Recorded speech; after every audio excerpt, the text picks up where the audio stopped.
someone here for both families, if you would come forward and take the one for the other family. And I believe Jenny Thiem, our wonderful cookie person, this is the one for the other family.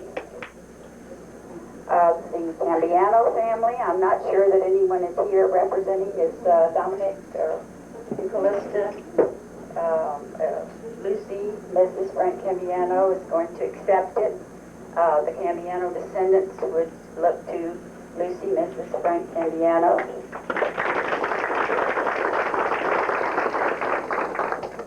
The Cortese family. I don't know whether Frank or Margaret Cortese are here, and if not, we will just hold that. The Catino family, I'm sure, is not represented here today. They've had a death in their family within the last week, so we will also hold the Catino proclamation here. The D'Alessandri family. We have several here. Mrs. Louis D'Alessandri is going to accept that one. And Mr. Facetta, you want to come back and accept this one for the Facetta family? Or would you like Jack Michael to do that? I don't think Jack Michael got proper recognition a while ago because he is one of the cookie makers. You clapped for all the ladies, but you didn't clap for Jack Michael. Where is it? And I'm looking forward to getting one of your cookies. Now we are up to the Ganado family. So I don't know. Oh, yes. Sister Lucy is going to accept.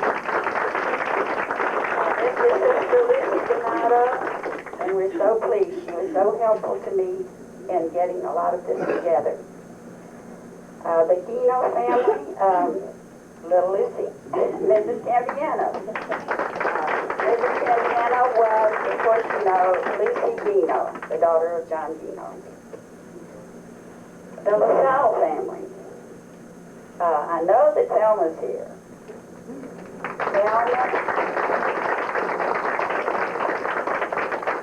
Thelma Moser LaSalle.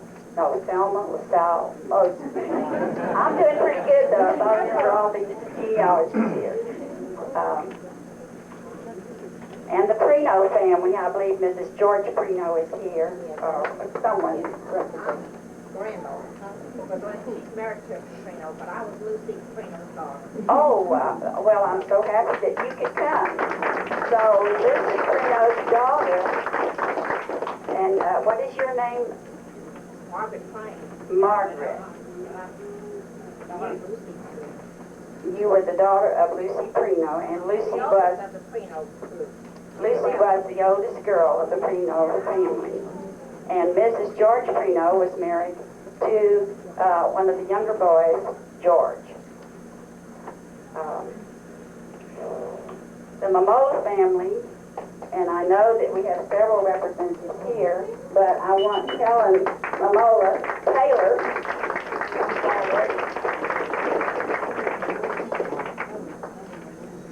Wonderful to see Helen again all these years. The Matranga family. I believe that Mrs. Tax, Annie, Matranga, Tax. Mrs. Tax. Now everybody that wants copies of these proclamations, you have to see these people and talk sweet to them. The Shiro family. Is Lil here? I don't see very well.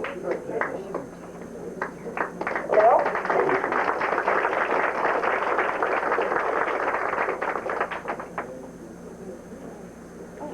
Lil was one of the children of Charles Shiro and Teresa Mendola Shiro. So I've been looking for Lil for about the last 30 minutes, and I didn't think she'd gotten here yet. I'm glad you're here, Lil. The Terrasso family. And here's Mike.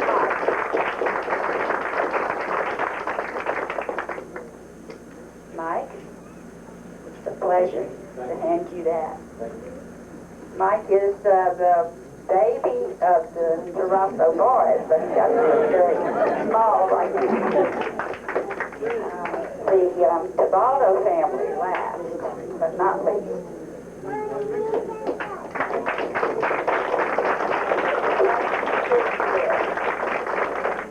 I believe that that was all of the proclamations that were to be presented, and I hope that you will enjoy them. Now I have just a few more words to say, and then you can go, have cookies, and look. But I want to tell you that it's been a pleasure to be a part of this occasion. This is really an extraordinary day in the history of our city. It is a day that we have chosen to pause and remember, and it's the day that we have chosen to pause and salute. To salute a special group of men and women who, first of all, are representatives of the true immigrant pioneers. The proclamation, the words which you have just heard, speaks clear and strong as to what we are about here today. But just who were these individuals that we honor today? Beloved parents, grandparents, old friends of the past. Oh yes, all of these. But more than that, they were certainly people of strength and moral superiority. We know them well. But let us reflect. Here, on this virtually unknown plot of land, near a bayou stream of little consequence to those outside its own little narrow course. Here these pioneers embraced a land that we can be proud today to call Hitchcock, a land that many of us call home. They helped to lay the very foundation of this community in what was then a primitive environment. They worked at what they knew best. They instilled in their children their own ideals and good quality of character. And after crossing an ocean to this new and strange land, they played out the hand of destiny, the hand that destiny had dealt to them. And they, each in his own way, reached out and grasped the ring as it went by. There can be no plan for a future if we are ignorant of what has gone before, and if we are ignorant of the people who made it happen. We must realize that these we honor today have indeed left us a legacy of family traditions and ideals. But most importantly, perhaps we must realize that they have also left us the blueprint of how to be good Americans. Thank you.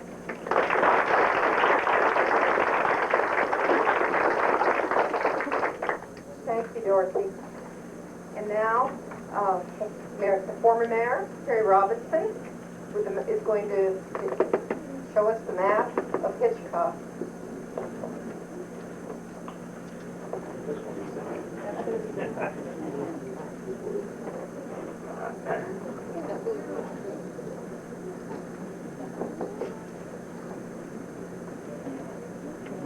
We came across this map of Hitchcock. It was platted in January of 1938.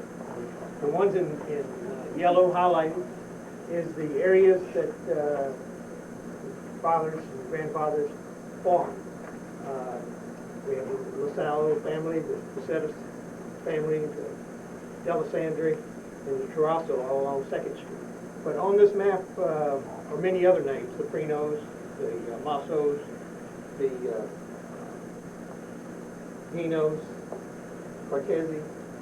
What we would like to do is, before y'all leave today, come by and if we have not highlighted the areas that your families farm, we would like to get that information so that we can have a permanent record in the archives of Catherine's Library for future reference by our children and grandchildren. So if y'all will take the time to kind of look over the map, if you have any questions about what street's what, we'll be here to try to help you out find the location. And but we would like to have that information for future use of children and grandchildren. Okay. Next, David Peterson with a map of Italy.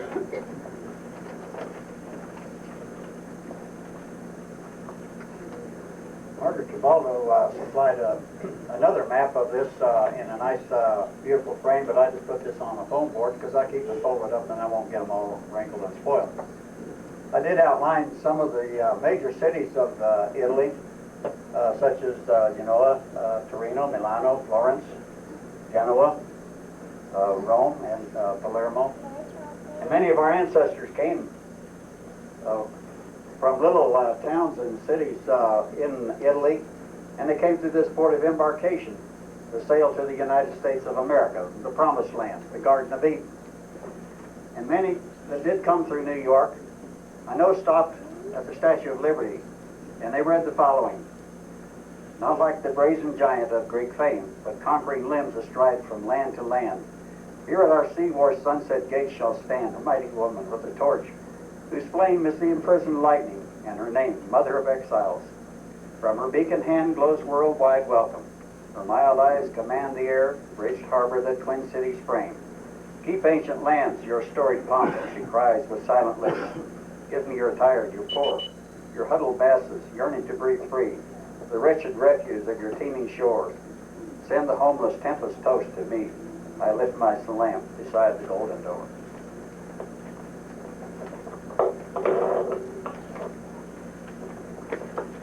There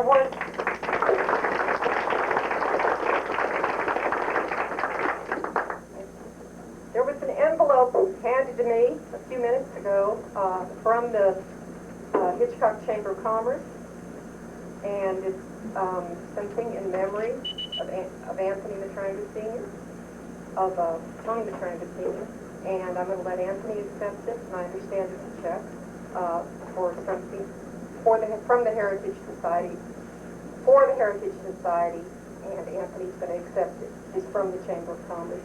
I believe it's $50.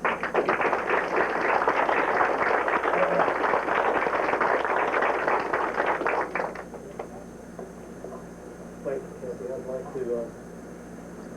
like to thank the Chamber of Commerce, and I'd like to donate this check to the Hitchcock Heritage Society in memory of my father, Tony Matranga. And thank all of you all for coming.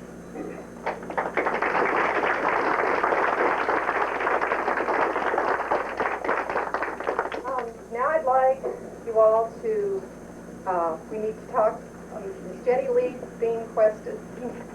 Our dinner chairman is going to come up here and talk about our spaghetti dinner just for a minute.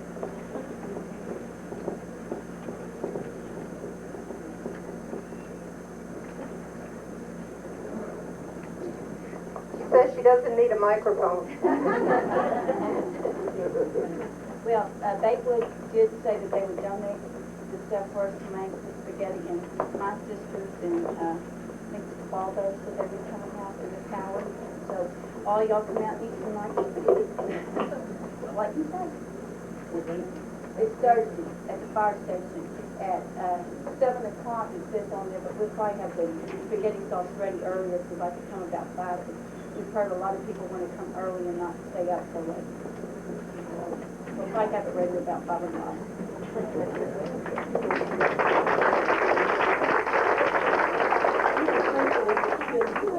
Finally, we're going to have remarks from Joanne Robinson, President of the Hitchcock Heritage Society. Thank you, Debbie. I just have a few things. Again, we're happy to have everybody here today for this occasion. We thank you all for participating. The Hitchcock Heritage Society's purpose is to gather, record, and preserve the history of Hitchcock, and also to establish a museum.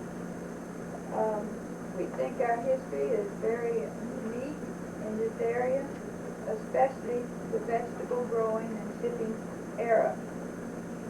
This has been a very interesting and positive learning experience for everyone involved. After many, many hours raising money, repairing things, removing wallpaper and tack, painting, and numerous other tasks. We have finally reached the point of being able to set up this place on a permanent basis in the museum, and we hope to be able to soon start having the museum open more often. So we want to invite you all to view the exhibits here in the library and have some refreshments, and also to take a little walk over to the museum and see what we have over there. And I'll be going over there to open it in a little while. And we hope that you'll enjoy the afternoon and feel free to ask questions if you have any.